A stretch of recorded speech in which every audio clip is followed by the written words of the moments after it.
Ketua Komnas HAM tak berkutik. Keanehan isu pelecehan Putri Cendrawati dibongkar, belum dilaporkan. Ya, sejak awal kan kita juga tidak tentu saja mempercayai dugaan kekerasan seksual yang terjadi di Duren 3 ya. Dan kemudian kan itu terbukti bahwa tidak ada perbuatan pidana kekerasan seksual di Duren 3. Kemudian TKP-nya berubah, atau kekerasan seksual itu terjadi di Magelang. Tapi halnya juga punya beberapa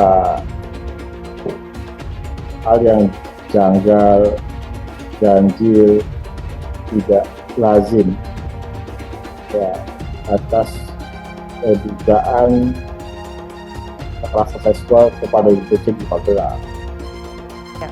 Dugaan berdasarkan keterangan dari PC dan juga beberapa ADC dan pembantu rumah tangganya, maka kita sebut sebagai dugaan. Kemudian didalami dugaan itu oleh beberapa psikolog ya, dan kelihatan ada konsistensi di dalam pembuatan keterangan. Gitu. Nah, karena itu rekomendasi Komnas HAM sebetulnya untuk mendalami dugaan pelecehan atau kekerasan seksual ini, kita meminta supaya didatangkan tim independen. Jadi tidak lagi beranjak dari pihak yang selama ini atau tim selama ini menangani ya, dan karena itu ditangkap sebagai bagian dari ilmu PC kan gitu. Saksi-saksi itu juga bagian dari dia kan, bantu rumah tangganya, ajudannya dan lain-lain. Karena itu kita berharap bahwa ini harus didalami lagi sebagai dugaan, dia perlu didalami. Apakah benar seperti itu? Tribun News Maker. Sosok bongkar dugaan penyiksaan terhadap Brigadir J hingga isu pelecehan terhadap Putri Cendrawati, ungkap keanehan Ketua Komnas HAM terdiam. Tribunnewsmasker.com. Komnas HAM kini tengah menjadi sorotan lantaran terkesan berpihak pada Putri Cendrawati. Sebab awalnya Putri Cendrawati melaporkan kejadian dugaan pelecehan itu di Jakarta. Sementara Komnas HAM menyebut dugaan pelecehan tersebut terjadi di Magelang. SP3, pemberhentian perkara untuk kasus pelecehan di Jakarta. Ternyata dianggap PC itu berbohong. Komnas HAM pindah lokus ke Magelang, dengan Komnas HAM mengatakan itu di Magelang. Sebetulnya ada situasi yang merugikan PC. PC bikin laporan salah, kata Haris Anzar.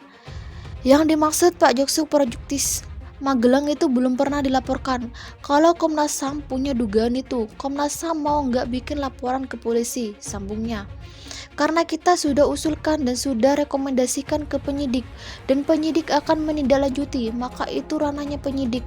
Ibu Ahmad Taufan Damanik.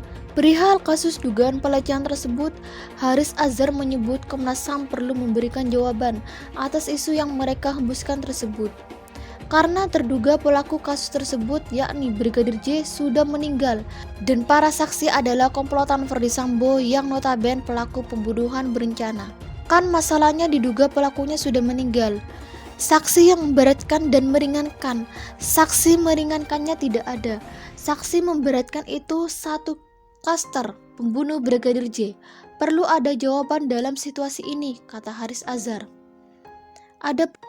Terlepas dari kasus dugaan pelecehan seksual, menurut Haris Azhar, ada hal penting yang seharusnya diselidiki Komnas HAM.